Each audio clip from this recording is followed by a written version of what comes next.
va ten jau stende matėme pavaizduoti sinagogą, taip kaip galėjome projekciją va į tą pusę pasižiūrėti. O čia irgi va šitos sinagogos atminimui ir čia akmenė gyvenusi žydų atminimui va irgi pasakyta šita graži akmeninė kompozicija. Ir turim kalbom lietuviškai, angliškai ir hebrajiškai parašyti, kad šito namo gilumoje čia stovėjo būtent sinagogos, kuri ir viena iš jų pavaizduota.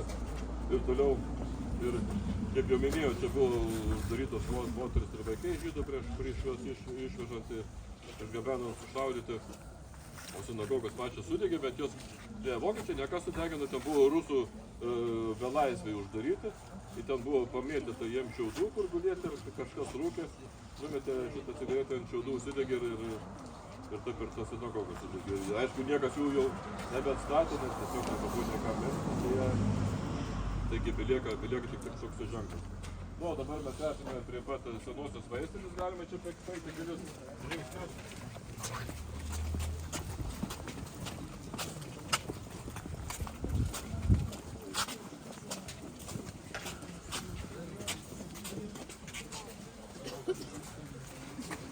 Šitame gražiame dar išlaikiusi seną architektūrą dame daug metų buvo akmenės vaistinė, daug metų vaistininkų buvo Augustinas Rušinas, mes žinome ir jo dukras mokytojas Rušinaitės ir ko gero gal ir ne vienas mokės, ar bent jau girdėjo apie šitas nuostabias mokytojas. Taigi tikrai šeima verta šitokį ženklą, čia irgi Antano Adomaičio sukurti ir kiti galvoja, ar čia kepurė kokia, ar čia pankiškų šukuosina. Čia iš tikrųjų yra augalo lapas, kadangi jis rinkdavo tokias vaistažolės, pats gabindavo vaistus ir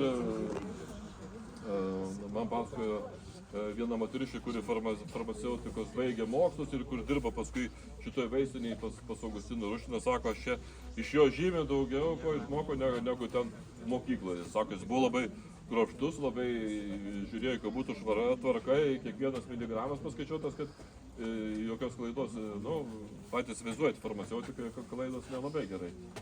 Gera gali ir blogai baigtis. Tai jis tikrai išmokino ir, kaip sakome, ir ne tik mechaniškai, kaip su kuo sumaišyti, bet ir pačią esmę paaiškina, kodėl viskas vyksta. Tai tikrai buvo žmogus ir pats daug žmonėm padėjęs ir kitus turėjęs pedagogą netgi talentą. Tarp kitko, čia tas pats Domas Šidlauskas Visuomis, apie kurį ką tik kalbėjomės, irgi buvo pažįstamas su Augustinu Rušinu, čia kažkada buvo atvykęs, apsilankęs, su juo kalbėjo, ten visokias savo idėjas pasakojo ir po to sakė, kad jis nori keliauti į Papilę.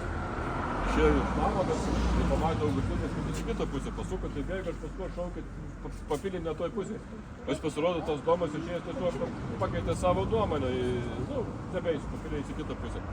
Tas puspakis išbėgo, buvo ruduo, vėlyva, šalta ir žodžiu, kol jis vyjosi tą Šidlauską sušalį susirgo, bet pasveiko, kadangi pas vaistininkas buvo, tai įsigydė viskas gerai.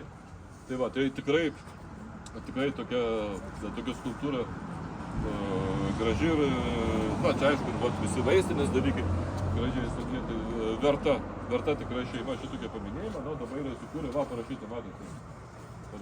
Čia turbūt latviškai parašyti. Žemaitiškai, bet man kai kas sakė, čia ne akmenės tarmė. Sakė, čia viekšnių tarmė, bet ne akmenės parašyti. Akmenės yra kitokia tarmė, kokia nežinau. Bet kai sako, kad daikta. Gal ne daktą, gal daikta.